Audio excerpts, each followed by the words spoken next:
Hi, my name is Jack McLean and I'm the founder of Prepare Like a Pro. Growing up, I loved playing cricket and football and had a strong passion for helping others.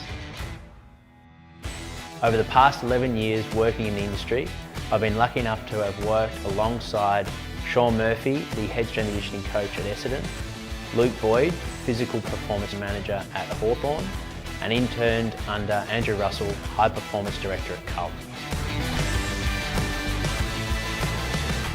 I started Prepare Like a Pro after my time as a strength and conditioning coach at Hawthorn Football Club to help developing footballers gain a competitive edge with AFL standard preparation methods. If you're a developing footballer wanting to take your game to the next level, we'd love to help you. At Prepare Like a Pro, you can expect to not only improve your athleticism, but also lower your risk of injury or overload. There are training programs suitable for every level of involvement. I would love to help you choose the one that best suits your goals and personal motivation. Head to our Inquire Now page and I'll get back to you soon.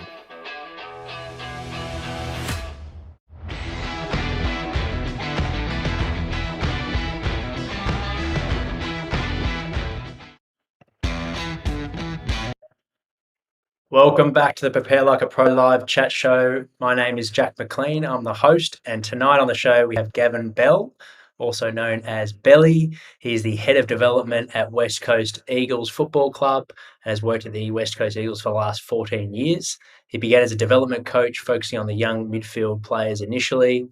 Since 2013, he has shifted his focus of overseeing and managing performance and development of the club's players and coaches and leaders. So super looking forward to this conversation with Gav about his journey into coaching in the elite game, but also what he was doing prior to working at West Coast and how he got there.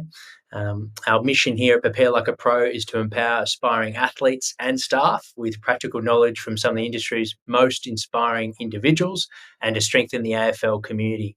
If you like the show, please show your support by following us on Instagram and subscribing to the podcast. We're on iTunes, Spotify, and YouTube. Welcome, Gav. Thanks, mate. Thanks very much for having me, Jack. Thanks for coming on, mate. I'm really looking forward to this chat. Take us back to the beginning of your career in the coaching game. Where did you start, and how old were you when you started coaching? Yeah, well, I finished playing waffle footy relatively young. Took a year off, travelled with some mates, and then came back. And my first real experience with the coaching side of things was doing some fitness work with West Perth with my old team. At the same time, I was a school teacher and a primary school phys ed teacher. So we just basically sunk my teeth into it, kept it nice and simple, made rehab nice and hard, so they didn't want to be there, and then just did the very best we could, really, mate. And then from there, got an opportunity with the State 18s on their coaching staff and doing their fitness work. And on returning from that carnival was appointed the reserves coach at West Perth, which I did for 4 years. And then after we had some success with our league side, because I was the assistant coach with the league side too, then moved into coaching, being the head coach of the under 18s, or the Colts as it's called over here. So had 4 years there, learned a hell of a lot running my own program and being in the main chair, I suppose, and still teaching at that time, assistant principal, and was just at a point where I needed to work out what I was going to do, and accepted an opportunity as an assistant principal at another school. Thought I'd cut back from footy, was appointed the state 16s coach, which was going to be a bit of a shorter program, and then got a phone call out of the blue from West Coast. So applied, went through the process. And it was quite a process back then. There were sort of 5 or 6 interviews with the recruiting company, right through all the background stuff. And was appointed in January 2008 and been here ever since. Fantastic. Yeah, wow. So there's quite a bit to unpack there. You mentioned you're a PE teacher and you're working in the fitness area. At that point in your career, were your goals to be a strength and conditioning coach at a club, or was it to be in the coaching side? Like, take us through how that opportunity came about. Well, really, it was I just love the game. I just, as a player, I was just an average player. I played in some good teams. I was fortunate, but yeah, wasn't a great player by any stretch. But just loved the involvement, loved the camaraderie of being in a footy club, and that was the opportunity that was presented. Bella, do you want to be our game day runner and our fitness coach, and help us with getting ready for the season? So yeah, I just grabbed it, and I think a lot of people, unless you were a star athlete or a star performer in the AFL, you um, grab some opportunities. You might not get paid, but you get into it and just learn heaps and see the other side of the game. So it was, yeah, it wasn't an aspiration to become a fitness coach, but yeah, it certainly sunk my teeth into the coaching side and seeing what the other side of the game is like. Yep. And what sort of support did you have then? Like, was there a physio that you're working with the fitness side of things? Was there a doctor? What was sort of the medical performance team looking like back then? Yeah, so we're talking back in the late '90s. So Yep. no, it was. I mean, everyone was. None of us were full time. We were all working. We had a couple of great physios and a club doctor. But really, it was about lots of long running. David Parkin used to have a book out years and years ago that I got a lot of my work from. I can't even remember what it was called now, but Play Australian Rules Football or something like that. Was Yep. a great old resource, and so I used a lot of that stuff, a lot of my own experience, and then from the work that we used to do. And then really, once we got through the summer, like I said, it was about taking care of the rehab guys, but more in medical staff doing their thing. And if they had a lower leg injury, then upper body as hard as we can and make rehab as tough as it could be so that they wanted to get back out on the track. So there wasn't a lot of science going on, I can assure you, Jack, that's for sure, mate. But it was get in, get as fit and as strong as you can, and yeah, get back out in the park and play. Yeah. And you mentioned the physical education side of things. Do you feel like the skill set and experience you got teaching has helped you today with the coaching and communication? Yeah, no doubt. It's actually interesting. My son's looking at getting into teaching as well, and the teaching degree. I mean, our CEO here, Trevor Nisbet's a teacher. Our chairman, who runs Hawaiian Group, he's a teacher. Our head of recruiting in WA for a long time, Trevor Woodhouse, he's a teacher. Our high performance manager's a teacher. So those skills, I think the fact that you can communicate effectively, you can simplify complex things.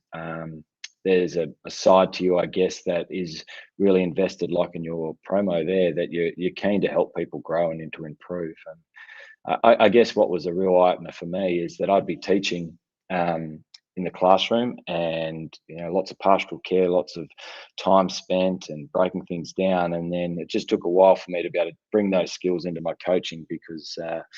All kinds of things from ego, desire to win at all costs, sort of took over. And it wasn't until a few hard lessons were learned that I thought, why am I taking off my teaching cap and becoming someone completely different when I get in the car and drive up to West Perth? Why can't I just transfer the skills that I have in the classroom that have helped me be relatively successful as a teacher? Why can't I do that as a footy coach? And when I did that, yeah, my coaching went really, really grew and really improved.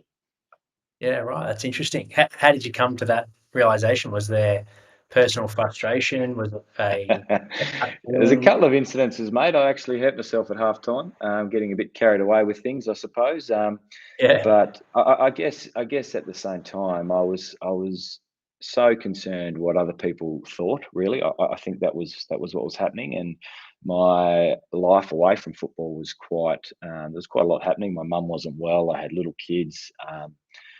And yeah, I think at this time it was probably more about me, to be honest, when I was coaching, as opposed to investing back into the players and trying to help them be as good as they could be.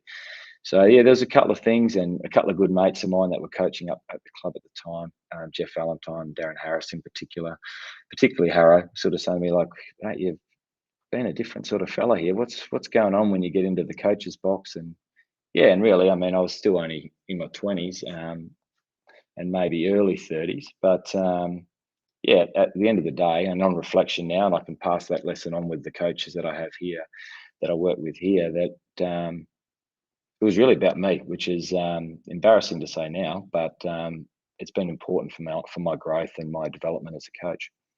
Yeah, absolutely. And I appreciate the honesty, mate. I think anyone working in the field of a service where we're servicing players that would resonate with themselves. Like I know for myself, there was definitely a period of time early on where you are either projecting your own experiences onto others and you're not really seeing who's in front of you and uh, and that sort of thing. So it takes, I guess, some good self-awareness and, like you said, some good support networks and mates to be open and honest with you as well to give you that feedback. Yeah. On that note, with influencers and mentors, are there guys that pop up straight off the bat that have been strong mentors for yourself, or is it more someone that you've sort of driven your own career and then you've reached out to others when you need information?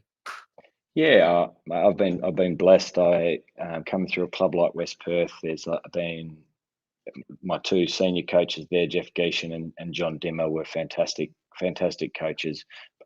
Again, both school teachers. When I think about it, both primary school teachers, and just great men. Very different, but great men, and showed me and taught me a lot about how you can teach the game, really. And as I mentioned, Darren Harris is a good mate of mine. He's actually the one that threw my hat into the ring for the development coach here. He was the line coach of the forwards in '06 and '07 here at West Coast, and '08, sorry. And so those guys along the journey to get to West Coast, and then since I've been here, mate, I've been absolutely blessed with the people I've worked with. From John Worsfold, with his ability to see the bigger picture despite everything else going on, to the way Simo goes about his education with players and the passion and energy he brings. Scotty Burns and Phil Walsh were both huge for me when I started, as was Peter Sumich and Michael Broadbridge. They were huge parts of my career as coaches and assistant coaches, just helping me feel like I belong in the system, which can be tough when you're not a household name, and pretty much all those guys are or were. So they've been awesome. And then there's people on the outside of the coaching department. Glenn Stewart, who's the high performance manager here. He's his ability to critically analyse and think and put structures in place is first class. And Ian Miller's another guy that he just won the Neil Danaher Lifetime Achievement Award, and the way he interacts with players and makes people feel welcome and makes people feel comfortable and connects everyone. Yeah, been great for me along the way. Yeah.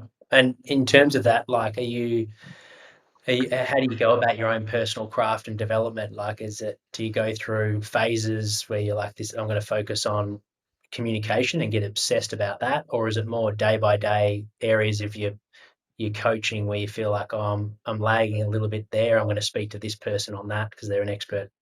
How do you sort of go about improving yourself as a coach? Yeah, well, I guess it's probably twofold. I have my own individual plan that I work to, that our GM Craig Vozzo and CEO Trevor Nisbet help me with, because there's areas from their experience that can really help me with the next phase of what I'm trying to do or what I'm trying to become, and that's a good leader and a good manager, and a Yeah. good administrator as well. So I have my own plan and things that I'm working on in there. But then again, along the journey, I've I mean, growth and learning is been massive for me. It's one of my values, to be honest, is growth. And I've been on a couple of trips to the US with the Coaches Association, where we visited different sports, universities, NFL clubs, NHL clubs. Jamie Graham and I spent some time at EPL clubs in their academies and so on. Yeah, I did a diploma of leadership and management, and then I've just met. I do a lot of reading, mate. There are things that catch my attention and that I really want to delve into, but also making sure that I don't consume so much information I get myself confused, because all of a sudden there's all these conflicting views, and Yeah. trying to stay true to what my strengths are as a coach and not losing that in trying to always get better. Keep coming back to, okay, as a coach or as a person in a footy club, making sure I don't lose the reason that I'm here. As we say with our players, don't forget why you got drafted. Make sure you keep bringing your strengths. Yeah, it's such a good message for the listeners, both developing footballers and coaches, that, like you said, that's the reason you're at the top, or for those listening that want to strive to get towards the top, that's what it's their strengths that's going to get them there. Um, and from what you mentioned with Daniel Harris giving you that referral, how important is it having strong networks and doing a good job, at the lower levels, and giving appreciating those roles before I guess you make it in the top. Yeah, well, I think it's a lot of people, including players when they arrive, and young coaches and so on, are really in a rush. And I understand that because it's an exciting industry and we want to be the best we can be. But it takes time. It really takes time. It's a learned craft. I think being able to learn along the way, have people that will not only educate you but pull you up when you need to be pulled up. It was interesting. I was on one of our trips. Matthew Nix was on our trip, and it was interesting when got to know Nixie. He was a ripping guy, and when he first got appointed, he talked about the fact that he had a group of mates, and that he'd said to them, "If you see me behaving in a way that is not the agreed way we said we behave, make sure you let me know." And I think it might have even been to his wife as well. So yeah, having that is really important because the game, the industry, whether you're coaching kids or guys are coaching at our level, it can be very consuming. So it's being able to have that support network where you can not only switch off, but they can give you some feedback, and keep you accountable to how you want to be. I think is critical, mate. Mm. Yeah, the support network, like you mentioned, is key, and it's not just those you're working with, but also in your life as well. That's another good message. And what would be some things that like that you may have noticed for your mates that are going through it and do get suffocated by the role, or like you said, they're rushing into it too much? What are some common signs that that's happening? Probably what I did at the start, where you're just getting so caught up in, um, trying to push and push and push and prove yourself, and what is everyone thinking? How am I going to get to the next level? What's the next job? Rather than being able to step back and say, okay, if I can just focus in on my craft, if I can focus in on forming really good relationships with not only the players, but the staff around the players and the staff above all of us that govern what we do, um, and keep trying to invest in my role as the coach, and focusing on that. I think that's a really important part. I've been distracted, and I've seen others distracted by the net. What's going to be okay? I've got this job. What's the next one? What am I going to do next? What am I going to do next? As opposed to have that dream, have that aspiration, and then just let it sit there because you can't control it. But what you can control, um, continuing to learn, grow, develop, investing in your work, investing in your players or your staff or whatever it might be. So yeah, I think people in a rush can tend to take their eye off what's truly important, and that's the people that are in front of you, and the way you conduct yourself in that space too. Yeah, yeah, and going back to your journey, so you started at West Coast after being from West Perth. Talk us through, for those that aren't aware, what a development coach does in the AFL program. What did that role look like, and what are sort of who are your key relationships, and what are your key roles within the role, I guess? Yeah, sure. So when I started, West Coast had just was working their way through a cultural change program, basically on the back of some well publicised things that had happened in '06 and '07. So Um, yeah, I guess my role, one of the key reasons I think that I was appointed is that my point of difference was different to everybody else. I was a school teacher. I was working in a pastoral role as well, and I'd been dealing with young men for a number of years. So with my role as coaching under 18, so I think that enabled me to come in. Back then, I was the only development coach. So development coach numbers have grown in clubs where there's sort of generally one per line. That's sort of been a bit changed. That's changed a bit since COVID. But yeah, so I was the development coach. I had 22 or 23 first to third year players because of the change. And really, it was I likened it to trying to be their. At the time, I would explain it sort of like I'm their dodgy uncle. I'm their guy that they can have a laugh with, they can connect with, I'm there to support them. I'm there to pull them up. I'm there to spend time on the basics of their game, the fundamentals, helping them through the ups and downs of being an 18 to 21-year-old that just come with life. And when you're a West Coast player in Perth, it's a huge organisation. We've got 106,000 members, so they come in and they go from playing at a club like West Perth to a big club like this. So it's helping them transition in that space. So it really is the development coach role, even now, with sometimes 3 to 4 of them at different clubs, depending upon. This is obviously pre-COVID. It Yeah. is really holistic development of them. Their craft, working with the strength and conditioning staff around their body, their mind, working in with our psychologists or whoever it might be in that space, and then our well-being and development team, so that they've got you're holding their feet to the fire for their study. You're making sure that they're invested in something off field, that their living is at a standard that's going to give them the best chance to have a successful career. And then, like I said, and then just being there to connect and have a laugh with. And I was really fortunate. My first lot of guys in my first few years, some of them are still here now, and they're probably going to be legends of the game. I mean, I'm very close to Chris Maston and Scotty Selwood.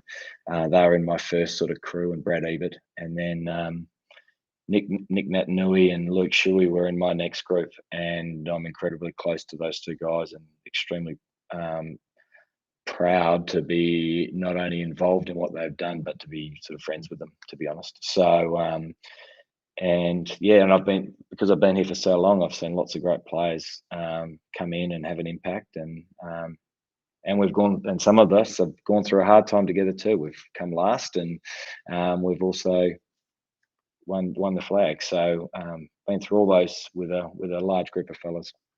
Yeah, fantastic. That you mentioned rushing as a coach. What about the 1 to 3 year players? I imagine you'd see a similar mindset where people are pushing and they're wanting to rush in their development and play their first game in their first year, which happens for some, but some have to wait until, like you said, around that 21-year-old within that 1 to 3 year players. How do you manage that as a coach? Those expectations. Yeah, I think we don't want to suppress or squash any ambition or talent, or we want them to be able to get out and play. But it's also them being realistic and understanding that to be playing AFL football, not only does there need to be an opportunity, but you need to be playing better than the guys that are in that role. And them understanding that whilst they may have been the best player in their team, there's a hell of a lot to learn. The style of play, playing against the best players in the country, well, best players in the world, really, aren't they? So, best footballers in the world. So, I think if they can come to a club, being confident enough that they're going to get there, and they're going to do the work to get there, but also humble enough to know that not too many guys in my time have come in their first year and gone straight into the AFL side and not gone out. And the only player in my time that I can think of that's happened to is Jack Darling. He's the only guy out of, we've got multiple All Australians. Been very fortunate with the talent we've had come through the door, but all of them, including Nick and Luke and those sort of guys, multiple best and fairest winners, have all played waffle football. Josh Kennedy played 30 to 40 50 VFL at waffle games, so it's them understanding that it takes time, and to be, not to sit back, but to be patient, but doing the work, if that makes sense. Yeah. There's a balancing act, isn't there? Like you said, you want them to be. You don't want to be complacent and just sit back and just say, "Oh, it's going to take 3 years," but you want them pushing Yeah, and absolutely. Yeah, agency. absolutely, mate. And we also don't want them to arrive thinking, well, I'm a West Coast player now, because my name got called out of the draft, and how good's this? I get all this free stuff, and I'm West Coast, and I walk around and do it. It's trying to strike the right balance of remaining really humble, but also prepared to roll up the sleeves and do the work, and know that it's a tough industry. Whether you're a coach or S&C coach or a player, it's it's a tough gig. So it's a great gig, but it's a tough gig. Yeah. And for the developing coaches listening in, if you were talking to your younger self pre the experience you've had now, and you're about to head coach an under 18s program again, what would you do differently to 14 years ago? Um, I think there's been a lot of work done now by people like Brene Brown. I've been fortunate to work with a guy called Peter Fuder in Victoria, in Sydney. Even the work that Ben Crow's doing. I did a masterclass with him last night online about understanding yourself. As I mentioned, I was all over the joint when I first started, but really understanding what your purpose is, I think, what your values are, what you like at your best, what are the things that trigger you to not be at your best, how does that show up? How can you be aware that you're in that state before you say something you might regret or do something that you may um, again regret or not be comfortable with that you've done. So I think the work on understanding yourself, knowing who you are, what makes you tick, what your motivations truly are. If I'd been able to, and that's this sort of work, I wasn't around, I suppose, really in the '90s when I started. Yeah, Um, but there's a lot of things now that you can look at and get into that space, and I think it's really important. And like I said, work I did last night with Ben Crony's webinar was, he's got three simple questions, and who am I, what do I want, and how do I get there, or something like those are the three that he works to, and I just think it's really important. A lot of coaches, I think, get caught up with the style of play, the X's and the O's, as the Americans would call them, or the drill design, that sort of thing. But if I could go back and grab the young belly, probably in a headlock, I'd have to, and say to him, mate, understand yourself first and lead yourself first before you try and lead anyone else. yeah. Would be the advice I'd give him. Yeah, it's such great advice. And how would you go about doing that if you were trapped him in the headlock? Yeah, What practical tips, rather than shaking him up and getting him to think differently, yep. uh, what practical tips and would you get? Is it doing? You're obviously doing the workshops. I imagine that would be a start. But how are you going and actioning those learnings, I guess, into your role? Yeah, I think. I mean, there's a couple of great resources out there. True North is a book, and there's a workbook that goes with it. I think his name's Bill George, and it's actually having a look at your personal story and understanding who you are and why, and sort of why you are the way you are. So I would be encouraging him, young Belly, to do the work. And it's not quick work. It's not, I grew up there and did this and that. It's actually digging in deep. You might find some stuff you don't particularly like. You might find some stuff that's been a bit buried. But yeah, I'd encourage him to either find these resources that we're talking about now, or find someone that can actually help you get everything from inside of you out so you can understand uh, why you are the way you are. And yeah, I don't think there's any silver bullet to it, to be honest, apart from doing the work and being able to have someone support you, whether it's on an app or on a program like that, or a book like we mentioned, or a person that's sort of trained and skilled in that area. Yeah. Yeah, that's great advice. So that's self-awareness and asking the hard questions, like you said, things that may have been suppressed and not dealt with that are important Yeah, to yeah, understand. absolutely. I mean, some of the things that these books will do is ask you to go back and what are some of the key moments in your life, and having a look at that, and then what do you learn from that? What do you take away? What's still sitting with you now that you may not? Um, for me, my parents got divorced when I was 2, and it's not until you do the work you realise, hang on, maybe that's why I can feel like I can feel, because my dad left. That sort of thing. So Yep. being able to understand, okay, I'm flying off the handle, maybe because there's things within me that are triggering me off. Yep. Yeah, I love that. And like you said, then you can have the skill set to be able to recognize things that are triggering you and not acting on it, but actually being able to self-manage, I guess, in Yeah, your role. yeah, absolutely. I mean, there's the saying of there's awareness, there's acceptance. And once you've made that step from I'm aware that I get triggered by these things, I accept that I get triggered by these things, then it's a very quick step to action. I can put things in place straight away. I can pull myself up, I can take a deep breath, I can walk away and come back, whatever it might be, as opposed to no awareness and no acceptance and then just acting like you don't want to.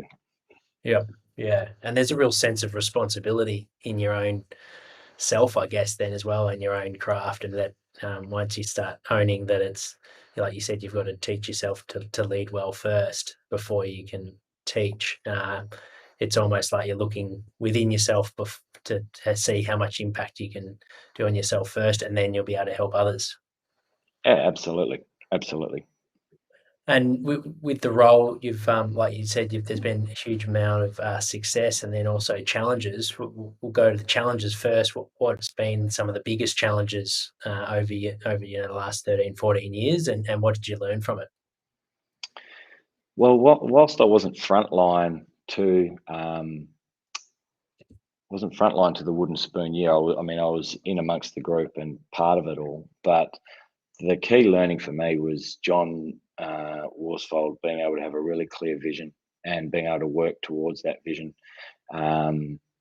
Despite all the naysayers, despite all the knockbacks and phone polls to sack him and all that sort of stuff, he just stayed true to what he wanted to do, to what he felt like our group could achieve.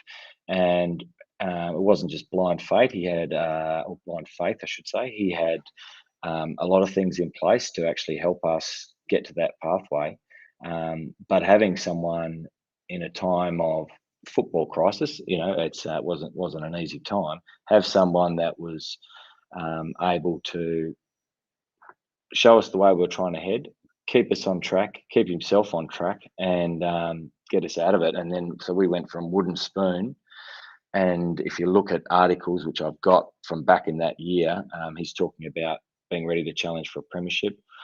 Really highly rated football people are mocking him almost in the media, saying you're kidding yourself.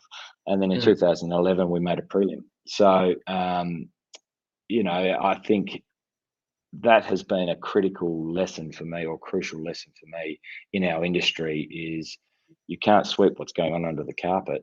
You need to deal with things, you need to make change, and you need to try and grow and learn, but you also need a really clear vision and being able to communicate that to your staff and to your players that it's not a linear straight up pathway, this game, or life really. It's ups and downs, but we've got to keep having our destination in place, and that's where we want to get to, and we've got to do the work. Yeah, yeah. And within your own role as well in development, how much does it change when you are preparing a player to play in their first year, and then how much does it know when you think realistically it's probably going to take a couple of years for this player to develop into their body and maturity and these other things? Like what changes when time is a factor in your role in development? Well, I think first of all, probably comes back to ensuring that they don't lose the reason they got drafted. So making sure they continue to play to their strengths when they go out and play waffle football or they're out training, that they play into their strengths, that they're really clear on the one, two, or three things maybe that they're working on at most.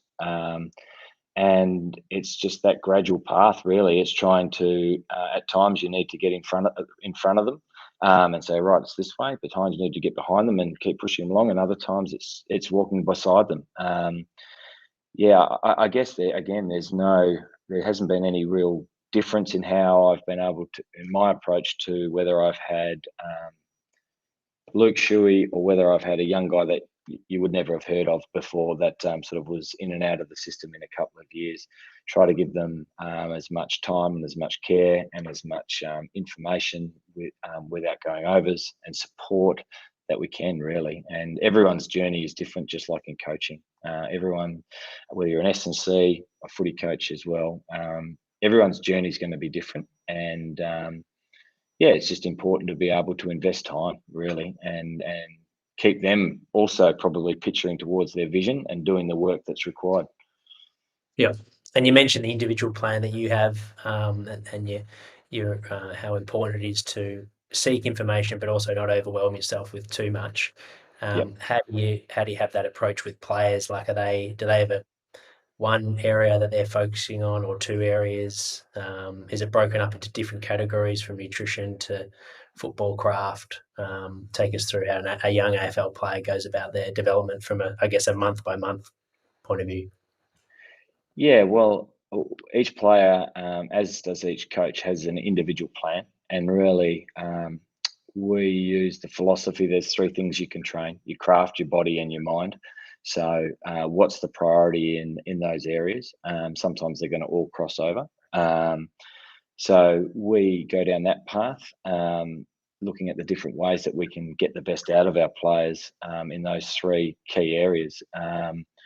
So yeah, I think by being really clear and specific, having something that we can measure, having something that we can provide good feedback on. Um, yeah, again, nothing that would be earth shattering to anyone out there listening. It's more about where do we want to get to, where are we at, what are the gaps in between, and let's start to work and chip away at those gaps on the path to where we want to get to. So, but being, as we talked about before, being humble enough and grounded enough, and having a real clear picture of what the current reality is. You need to leave your ego on the hook and say, "This is where I am," and what do we need to do to get to the next level and to the next level. So that's the approach that we take: more of a current reality, a vision, and then the gaps in between to get there. Awesome, mate. I appreciate you sharing that. And for the developing footballers tuning in, um, and they're, taking down notes, what would be for a 15-year-old male and female footballer, what's something that when you see a new draft pick come in, that you get excited about when they're showing certain traits, whether it be physical or the mental side or attitude, whatever it might be, but like, what are three things that you think, oh, I've seen this before in a few players and it's a bit of a trend and they seem to go well in the AFL system? Yeah, well, I've got two boys. One's 15 and one's 17. So I've been here in the workplace doing it, and I'm not dealing with it, I'm working on it at home too because I love their footy. Um, but really, it's there's a couple of areas, and it probably goes to what we talked about before, really, with the different aspects you can train. But not to lose sight of the fundamentals of the game with ball in hand, being clean, and with one touch. Makes a huge difference at our level if you can take the ball cleanly. And a lot of that is just repetition sort of work, um, different tricks and tools to whether it's rebound nets or taking things one handed or whatever it might be in a training setting, just to ensure that you are as clean as you can be. So when the ball, because the whole thing speeds up, the higher the grade, the quicker the game. So, um, yeah, that being able to be one touch player, both at ground level and when the ball's in your area to mark it or to catch it, um, your kicking and your handball, or the real basics of the game, not lose sight of that. Mm, I think probably my opinion from your wheelhouse, mate, your space is, um, whilst the strength and the physic and the conditioning stuff is super important, I also think the work done in the durability space and the mobility is really important. yep. Um, we have a lot of guys that can come in, and even though they're young, they're starting to put muscle on, but they're tight as tight can be, so they don't have the flexibility, they don't have the mobility through the hips. Um, so through their shoulder range, all that sort of stuff, mate. So I think that aspect of, yes, we need you to be fit and strong, but if you can be working on your durability and your mobility, I think that's critical. And then the mindset stuff is really, from my point of view, there's probably two parts to it. There's one, an openness to learn and being really truly coachable. You come into our program, you do know a lot, but can you empty your cup just a little bit so we can fill it up a little bit more with some new information, and being open to that, having a growth mindset. You might not be there yet, but you can get there if you keep doing the work. Um, I think that those parts are super important. And then knowing what your best version is, knowing what you are like at your best, and that self-awareness stuff, that if you know what can distract you, so whether it's umpires or I can't get a kick or I'm worried what everyone at school's going to say because my stats I've only had 5 touches and it's 3/4 time, and all my mates are going to see that on the app. And all those things that can distract you from being at your best and being present and playing to your strengths, is just work to keep chipping away at, mate. Yeah, thanks, mate. That's such a thorough response. On the physical side, obviously it's an area I'm interested in. It's certainly something I've noticed. So with the mobility that you mentioned and the shoulder range and hip, is that something you've noticed over the last 10 years that has had a decline? I think I think, like, obviously when I came through playing, weights, we did bench press and arm curls. That was it. We just sort of, that's all we would do. So I think with the I think that sort of work, the mobility and the increasing your range and all that sort of thing, it's obviously not the sexy part of going to the gym. It's not the part that, when you walk down the beach, it's not going to grab everyone's attention, but it's going to hold you in good stead for the rigors of the game. So we've had some really great people here, and I know you've spoke to Steve Gravina before on the podcast, and Geordie Stairs as well, and just that ability to increase your range. Even as an old man myself, like, I started in the hubs with Steve, and that, just trying to improve my mobility, and it made a huge difference for me personally. Not that I'm a super fit guy, but old weary bones. I would just encourage people to have a look at it too. And for young athletes, certainly being able to bounce around a little bit's important, in terms of getting hit and not being able to break, basically. Yeah. So yeah, I just think it's a super important part. Gyms have taken off, image has taken off, all those sorts of things. That wasn't really around when I was a younger bloke. But it's all, kids are pumping iron and taking supplements and all that sort of stuff now. I just think, can't lose sight of, there's no point looking $1 million if you can't get out on the park. So do the work, get fit, get strong, but make sure that you can get out and play. Yeah, it sort of goes back to the Ben Crow question. Is like, what do you want? What's your purpose? Like, if you're in the gym to get better at football, then you probably want to be doing football, strength work. That's Absolutely. gonna help the game. Yeah. Awesome. We'll have a Not my quick. wheelhouse, mate. Not my wheelhouse, though. So I'll leave that to you to guide the crew on what they should be doing. Yeah, no, it's just interesting because I have noticed, I think a little bit to do with COVID, but I've been working with a few sort of 13 to 15-year-olds, and I've noticed mobility has dropped off a fair bit the last year and a half, and even you start hearing of some minor hamstring strains and things with kids that normally wouldn't, which is obviously deconditioning a bit as well. But I have noticed, yeah, there's the sedentary lifestyle that we're all living in lockdown,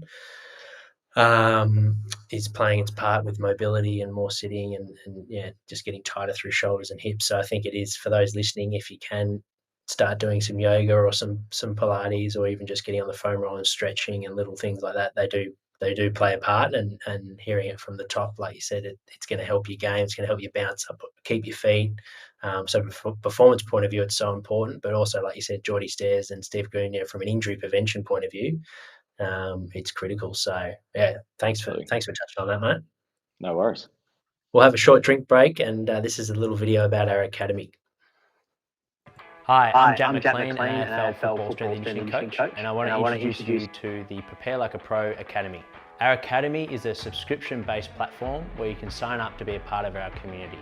If you get to the end of each episode of the podcast and are hungry for more, this is for you. Designed for aspiring AFL athletes and staff, you'll receive heaps of bonus weekly content, learn who the guests are in advance, and submit questions.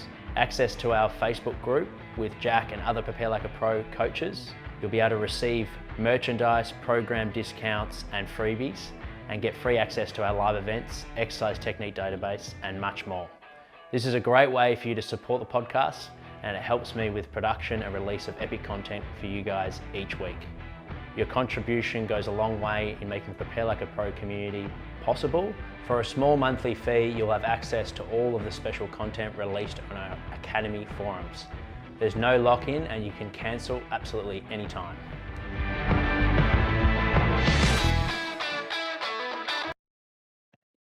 Okay, welcome back, guys. This is the lighter side of the podcast, Gav. It's more side, mate. So Yeah, nothing to do with coaching, but just a bit of fun about it, almost a get to know you segment.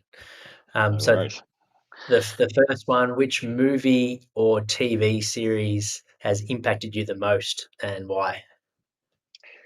Well, the only series I've ever watched from the first episode right through is Breaking Bad. That's a school Yeah. teacher that really lost his way, I suppose. But had me totally engrossed. Didn't have a huge impact on my life, I don't think, but thoroughly enjoyed it. But then, when it comes to others, I just love sports docos, anything around the All Blacks. That certainly fires me up and gets me going listening to those guys. There's a number of good docos on at the moment, All or Nothing in the All Blacks and Dan Carter, Richie McCaw doco. Yeah, outstanding. Yep. And favorite inspirational quote or life motto? Well, I've somehow got introduced. I don't even know how I did to the Stoics and Stoic philosophy. And I suppose there's two, mate. Really, the first one is we suffer more in our imagination than in reality, and the Yeah. second one is objective judgment now at this very moment, unselfish action now at this very moment, and unwilling acceptance now at this very moment of these external things I can't control. So they are the two that sort of resonate with me a lot. They're the two I reflect on a lot in my journal because I can get in my own way quite easily, and they're important for me with not only how I live my life here at West Coast, but how I live my life at home. Yeah. And you mentioned your journal. What does that look like? Is that a daily practice or? Yeah, it is. When I'm at my best, it is. Sometimes I slip, but it's just reflecting on how I've gone with my purpose. Am I doing what I said I would like to do? Am I living the values that I've said I'd like to live? What have I done well? What do I need to do better? How am I going basically? And what's on my mind? Sometimes just getting things out of my head. I feel like I'm overwhelmed. I feel like there's so much going on, and I write it down. I go, oh, actually, there's not that much. Once it's rather than it just spinning around, if I see it on a Yeah. page, I can prioritize or I can work out what I need to do. Yeah. Okay. So it's a reflecting and checking in, but also a list of prioritizing your big rocks and what you need to focus on. Yeah, absolutely. And then the Stoic stuff, there's a few emails that come out daily, and they're things that I would look at and read, and then think about how does that relate to me or to the current situation I'm in. So yeah. Yep. Yep. And I think you mentioned earlier in the podcast, knowing what you're good at and your strengths, and also knowing what ticks you off. So this next question is revolved around that. What makes you angry in your work life? What are your pet peeves? We picked up a saying from one of our visits about sideways moaning. So people complaining and whinging and moaning sideways, as opposed to either going to the person that they have that they need to discuss something with, or going to a manager or someone that can help fix the problem or mediate the problem. Um, again, whether that's here at work or at home, like just going sideways doesn't help. It just makes things harder and harder because people don't know what's going on. So yeah, sideways moaning is a big peeve of mine. Yep. And these next two are I normally say COVID-free world, but it's pretty much COVID-free in Perth, isn't it? So It is, mate. It is. I hope everyone's going okay over the other side of the country. That's for sure. well, this actually it does relate because it's COVID-free. So like the whole world's COVID-free. So what's your favorite way to spend your day off? Is the first one, but then the next one's your favorite holiday destination. Yeah, my favourite way to spend the day off, if the waves aren't too big, then having a surf. We're very fortunate here in Perth. I've got some wonderful beaches, so getting out and getting into the ocean is great for me. And if it's too big or too choppy, then getting up into the hills, going for a big bushwalk with the dog, and getting out there's in nature, mate. For me, is the best way for me to spend some time off. Yeah. And favorite holiday destination? Well, I was very fortunate. I've been to my wife and I went to Vietnam back in 2000, and then we went back at the end of 2018 with our kids, backpack through that country, and it is just an amazing place. I just hope it all opens up to go back. It's such an incredible geography, I suppose. It's a long, thin country, so it actually changes so much from top to bottom. And people are wonderful. The food's magnificent. Nice cold beers, so it's a good place to go. Yeah, it's a good vibe. Nice. That's looking forward to the day we can all do that. Going back to your career journey, so you're in the development space is where we sort of took it off, and you've been there for a few years. At what point did you recognise that head of development was something you were working towards, and when did it come a reality in your career? Well, the role didn't exist when I started, I suppose. I think basically the work that we were doing from '08 through to the end of 2013 with our first to third year guys and the improvement that we saw. Woosha and Neil Danaher and Craig Vozzo were leading our department at that time, and basically it came to a point where they asked me the programs that we were running with the young guys, can we run that across the squad? And so that's kind of how it happened. And then Whoosh and then Neil got sick as well. Whoosh resigned and Neil got crook, and then my role changed. We had Simo coming in and a really young coaching staff. So then going back to the point earlier, having a point of difference. So me being a teacher, a lot of these guys were really great players. Brady Rawlings and Dean Cox and Justin Longmuir, sorry, all great players, but helping them get their experiences out in a way that they're educating and teaching players was basically what I built my role on. Really, that was my point of difference from everyone else in the building, in terms of a coach that was a school teacher that could actually help the coaches teach the players. So that's how the role became encompassing of the coaches as well. Oh, cool. That speaks volumes in what you've been preaching about. You've got to keep reminding yourself your strengths and how important they are, because it seems like it got you into the field, and then it's allowed you to excel in the field as well and really make an impact. Yeah, I've been fortunate. I've worked with some great people, whether they're players or staff. We've been very blessed here at West Coast, and looking to bounce back after a disappointing year this year, mate. Absolutely. And on that note, like, what were some important things for the coaches to help them communicate and teach their experiences to the players? Like, what were your focus areas? Well, I guess probably one of the key ones was actually having our coaches, when they have meetings, starting with the end in mind. So when a group of guys get up and walk out of this meeting or walk away from this training drill or this exercise or whatever it might be, what is it that you want them to take away with them? So if I can Yeah. be really clear on that before I start, so that's for any other teachers out there, you write up your lesson plans when you're learning how to teach, and you set your objectives, and you're really clear on what that is. You know how you're going to teach them, and then you know how you're going to assess them. So having guys be really clear on, these are the 2 or 3 things I want them to leave with. These are the things that are going to keep me on track so I don't get sidetracked and give them piles and piles of information. And then I can also check if they've understood or what their learnings are or how they've interpreted the message too in a number of different ways. And that's important to do, whether you're a young coach or even an older coach like myself. I've had sessions where I thought I'd nailed it, and when I've checked in for understanding or the key message, they may have left me a post-it note with what they thought. Some of it, great, I must have hit the nail there, and then others, I missed by a mile. So it gives me an opportunity to go back and follow up. So it's really important.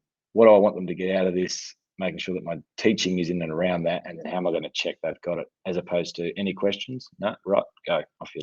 See you later.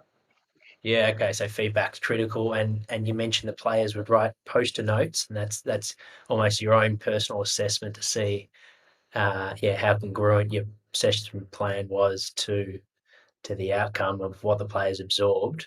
Would they for the main training session of the week? Like, how frequent would you do that sort of assessment? That's just I suppose I was just using an example of a strategy that we've used and that I've used, where it was in a team meeting that I was running, and I gave them all a post-it note, write down the key message and stick it on the board, and your number or your name on the bottom.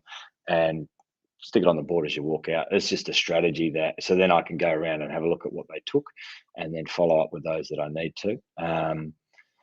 But it's just good questioning. It's asking open questions that, giving people time to think, giving people time to discuss.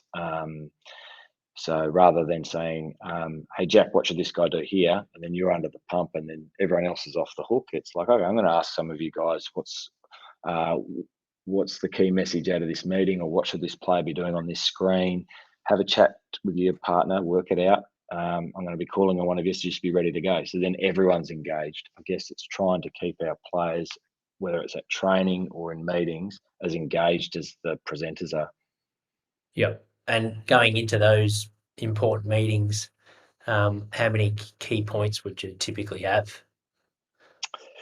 I mean, we do cover, and even when I'm taking things, we do cover a lot. But it's really just, what are the 2 or 3 big things that you want done. That for me, I mean, it's very difficult to remember more than that, I think, anyway, let alone when you've bouncing from meeting to meeting, or you've just had a huge training session or whatever it might be. But yeah, I just think that opportunity to reflect and learn and put in place a plan for the next, whether it's out in the track or it's in a team meeting, whatever it might be. Yeah, you need an opportunity to reflect on what you've done and what you take away from it. Yeah, absolutely. And you've mentioned as well that COVID has impacted the development space. So what has that looked like in over your career? Has it gone back to how it looked 5 years ago, or is it just completely different and it's never looked the way it is? What's sort of the department looking like at the moment? The department certainly shrunk last year when we were in hubs. Like you mentioned, we've been so fortunate in Perth. We've basically, apart from when we've done quarantine trips, where people in Perth have been living quite normally for the bulk of the year. Pardon me, with a couple of little shutdowns and so on. I mean, 2020 for us was really tough for our younger players because we're living in Queensland pretty much, and then playing little 10-on-10 games and that sort of thing. I really feel for the kids in Victoria that have probably played hardly any footy. But I guess with the cuts that have been made across the competition from a financial point of view, that's impacted the number of staff that we can have that working with players. But the opportunity to play really has been, our guys have been relatively lucky. They've been able to play this year in our waffle side. But I'm not sure what the guys say, the Melbourne guys that weren't playing in the AFL team. I don't know what their season would have looked like, or what footy they would have got to play. But I'm assuming it wouldn't have been a great deal. Mm. Yeah. Awesome, mate. Well, yeah, thanks so much for jumping on and sharing your experiences and what's worked for you and allowed you to have the success that you've had, but also the learnings and how you go about your sort of your mindset and your preparation as a coach and yeah, the focus that you have on your craft. It's super inspiring, and no doubt developing footballers and coaches that have tuned in have taken down some important takeaways. All right, Jack, thanks very much for inviting me, mate. I appreciate the opportunity. Yeah, thank you. And I know I've definitely taken away some key points. So thanks, mate, again. What's on the horizon for you for the rest of 2021? What are you excited about? We're really excited about getting our players back and getting into a good summer, a good pre-season. It's been interrupted obviously over the last couple of years.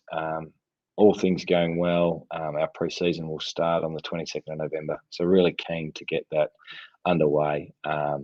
We've got some new coaches on board in Matty Knights and Jared Schofield. So really excited what they'll bring. And yeah, looking forward to a little break, mate, in between all that. And then yeah, just ready to get back into it. And yeah, hopefully we have a really good plan in place and get underway and give a good showing of ourselves as a footy team and a footy club. Yeah, yeah, absolutely. The Eagles will bounce. Let's hope so. Awesome. Thanks again, Gav. Really appreciate your time. Good on you. Thanks, Jack. Cheers.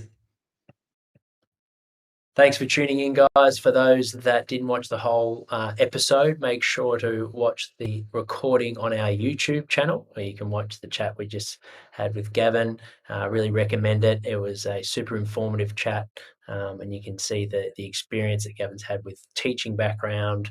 He worked in fitness and in football, and then has dominated in the development space over the last 13 years.